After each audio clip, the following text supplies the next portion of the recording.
speech. And thank you, Terry, for those kind words, and thank you for welcoming me back to Birmingham this afternoon, and for bringing together so many civil rights pioneers and passionate citizens for today's very important observance.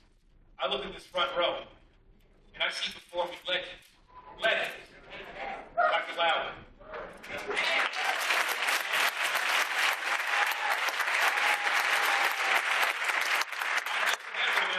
He's 91, 92, 91. He says he wants the car juice back. He's still doing it. Andrew Young.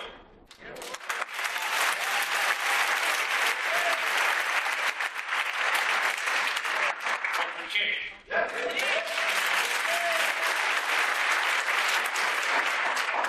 My man, Reverend Jackson.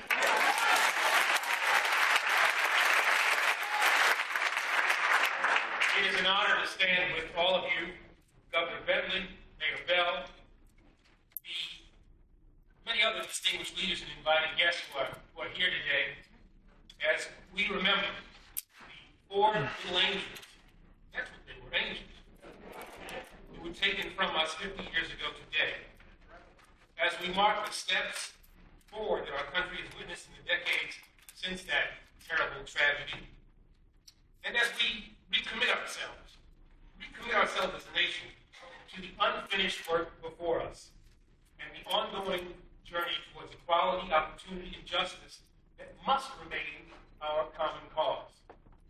So as I said so eloquently, taking from us of Addie Mae, Cynthia, Carol, and Denise, marked a seminal and a tragic moment in our nation's history.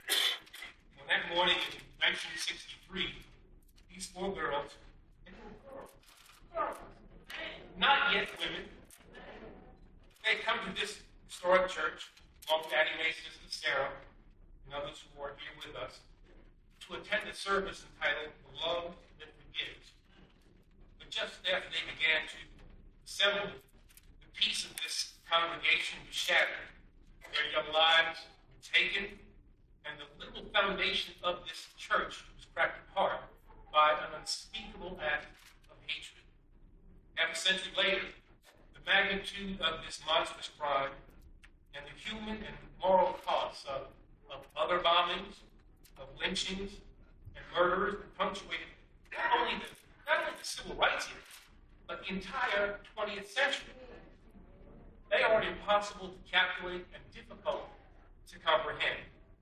This afternoon, we come together in part to bear witness to these acts. And we pay tribute to the brave women, men, and especially the innocent children who, throughout history, have endured hatred, have suffered violence, and rendered tremendous sacrifices in order that future generations might truly be free. It's fitting that we commemorate their contribution in a city that's been both touched by tragedy and defined by progress, where the scars of our past can still be seen and where forward movement is evident. And it's important that we mark the anniversaries of this and other milestones, from Selma to Birmingham to Tuscaloosa to the March on Washington, not because we wish to dwell on an imperfect past, but because, like the heroes who once stood in these pews and took to this city's streets, braving threats, beatings, fire hoses, dogs, bullets, and bombs, we too love this country. That is what moved people in 1963, a desire to be free and to show our love of this country, even when this country did not show love for us.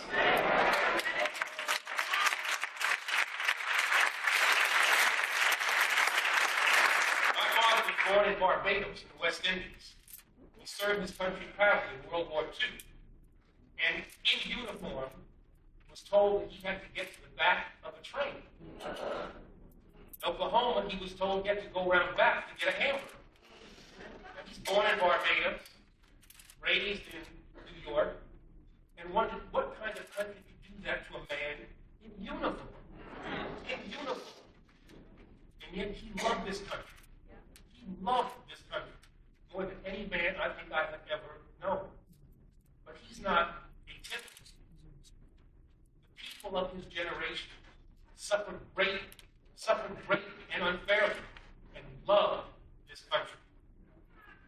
believe, as they believe, in the enduring promise of the Declaration that marked the birth of our republic and the Constitution that set the great American experiment in motion. We come together today because we're still striving, as they once did, to realize the dreams that Dr. King shared with us 50 years ago last month, the steps of a memorial to America's great emancipator, when he spoke of an Alabama where children of all races and backgrounds would be able to play together, to learn together, and to grow together. We recognize that here and now, despite the remarkable progress that this nation has seen over the past half-century, despite the victories won and the protections secured by so many who have gone before us, and despite the fact that I have the great honor of standing before you as the 82nd Attorney General of the United States of America, serving in the administration of the first African-American President of the United States, that their work has become our work. And it is far from over. Every day in cities and towns across this country, the struggle for equal rights, equal opportunity, and equal justice goes on. The fight against hatred, against violence, and against the kind of bigotry that once led violent, hate-filled criminals to bomb a house of worship. That work must continue. The reality is that hate never leaves us. It is like a lurking virus and must always be identified, confronted, and defeated. And it's up to every member of every generation to seize opportunities like this one. Not merely to reflect upon our past and to rejoice in our future, but to protect the advances that we have inherited and to extend the legacy that's been entrusted to each and every one of us. This afternoon I stand on the shoulders of untold millions, seemingly ordinary citizens, but all truly extraordinary, who have fought to make real our nation's founding promise of equal justice. And these brave individuals whose names and stories are in too many cases lost to history, I owe our deepest thanks. I pledge, in their honor and in honor of those four little heroines, that their contributions will always be treasured. And we affirm that today's leaders, civil rights advocates, and passionate citizens have broadened our focus to include the cause of women, of Latinos, of Asian Americans, of Native Americans, of lesbians, of gays, of people with disabilities, and others who still yearn for opportunity and for fair treatment. In the days after this church was bombed, these were the values and the high ideals that drove the many residents of Birmingham and others throughout America to offer support to the families of those lost or injured. In total, more than 8,000 people attended a memorial service for the bombing's young victims. Strangers from all races, all backgrounds, and all walks of life, including 800 members of the clergy, came to this city to mourn with the bereaved, to weep for those who had been taken, and to help rebuild the lives that had been forever altered. Among the mourners at that service, as you know, was the Reverend Dr. Martin Luther King Jr., who delivered a stirring eulogy in which he urged his fellow citizens to substitute courage for caution and to work passionately and unrelentingly for the realization of the American dream.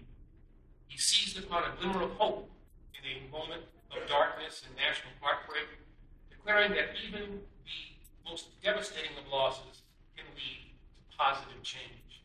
He recognized that outpourings of grief and anger must shake this country out of complacency and give way to a fresh sense of resolve. And along with the diverse crowd that stood with him that day here in the city of the villainous Bull Connor, the courageous Fred Shuttlesworth, and the extraordinary letter that he himself had written just 5 months earlier from a local jail cell, he reminded that a nation, especially in times of division and despair, we as Americans are united not just by our values, but by our shared aspirations and our common humanity. We are still bound to one another. We are still bound to one another and to the history of this hallowed place by our ongoing struggle to build a more perfect union, a struggle that has defined this country since its earliest days and which must continue even now to push us forward. Now, in the years since the bombing, countless individuals and groups have worked to bring about sweeping transformational change. Millions of voices urged the United States Congress to pass and President Lyndon Johnson to sign the Civil Rights Act of 1964, which outlined discrimination against racial, ethnic, national, and religious minorities, and equal applications of voter registration requirements, unequal applications, and barred racial segregation in schools, workplaces, and public accommodations. Now, millions called for and worked to secure the landmark Voting Rights Act of 1965, which empowered the Justice Department to fight unjust attempts to abridge voting rights and restrict access to the franchise. This is a fight that we will continue.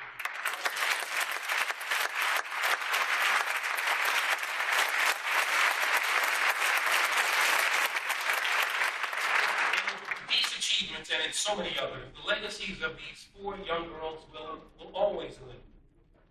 But we took them to the arrest 5 decades ago, and especially this afternoon, as we look toward the future that we must build and keep fighting against the forces that would roll back the advances that we have seen. I want to assure you that so long as I have the privilege of serving as the Attorney General, I will do everything in my power to ensure that vigorous enforcement of these and other civil rights protections continue.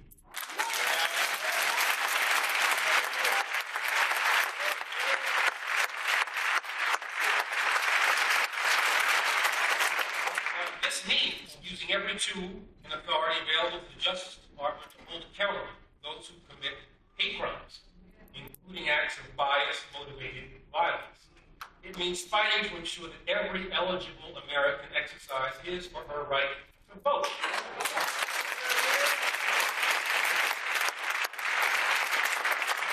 Unencumbered by discriminatory rules, regulations, and procedures that intentionally or not discourage and disenfranchise. It means challenging unjust laws and expanding workplace protections. And it means implementing the changes that I announced just last month, from modified charging policies to an updated framework for compassionate release and an expanded emphasis on alternatives to incarceration in order to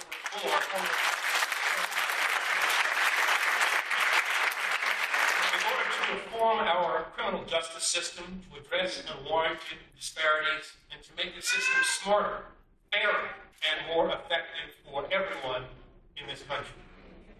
Now, my colleagues and I are determined to invest in proven innovations while safeguarding the achievements that earlier generations worked so hard to achieve. We must not, and we will not, stand by and allow the slow unraveling of the progress for which so many sacrificed so much. That ain't gonna happen.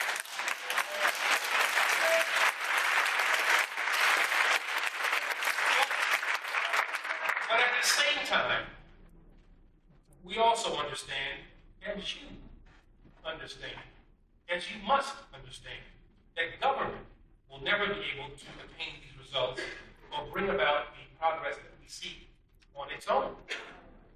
Today, we affirm that it is our duty, and it will always be the responsibility of every American, every person in this church today, every person who hears my voice, to confront injustice wherever it is found, to isolate those who act out of hate, and to make real the brighter future and the more just world that Annie Mae, Cynthia, Carol, and Denise never had the chance in which to live.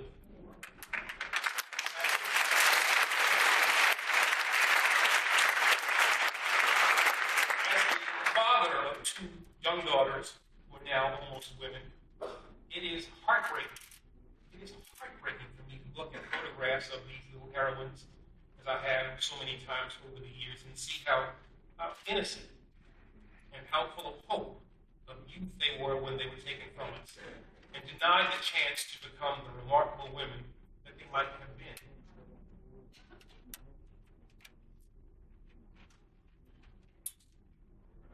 Our nation lost something precious on that Sunday. Earlier this summer, I was honored to stand with President Obama. And let's think about that. President Barack Obama.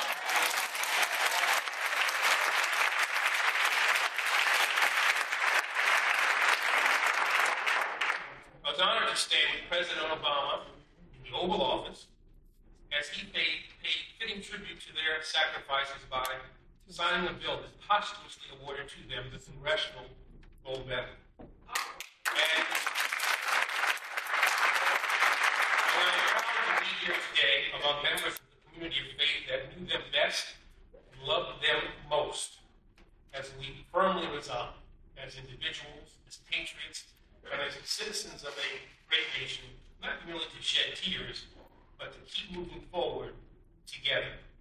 Just last month, I joined the President on the National Mall Parade ceremony celebrating the 50th anniversary of the March on Washington. I watched as a bell from this church rang out from the steps of the Lincoln Memorial, where right near the spot where Dr. King once stood, to remind us of the triumphs and the tragedies that define the past that we all share. And to call every citizen to remember the parts we must play in writing the next chapter of the great American story. This afternoon, we pledge that although our journey may be long and the road ahead will be anything but easy, we will never stop working towards the more just society that all of our citizens deserve. We acknowledge that this is our time. This is our moment. And this is our breathtaking opportunity to make the positive differences that we seek, to strengthen the ties that bind us to one another, to stand firm in the face of discrimination and hate, to work for peace in a world too often riven by conflict, and to stand up and to speak out with one voice as one people for the dignity of a promise kept, the honor of a right redeemed, and the values that must continue to drive our ongoing pursuit of a more just and more perfect union. So thank you. May God continue to bless our journey. May God bless the memories of all those we've lost. May God bless those 4 little girls.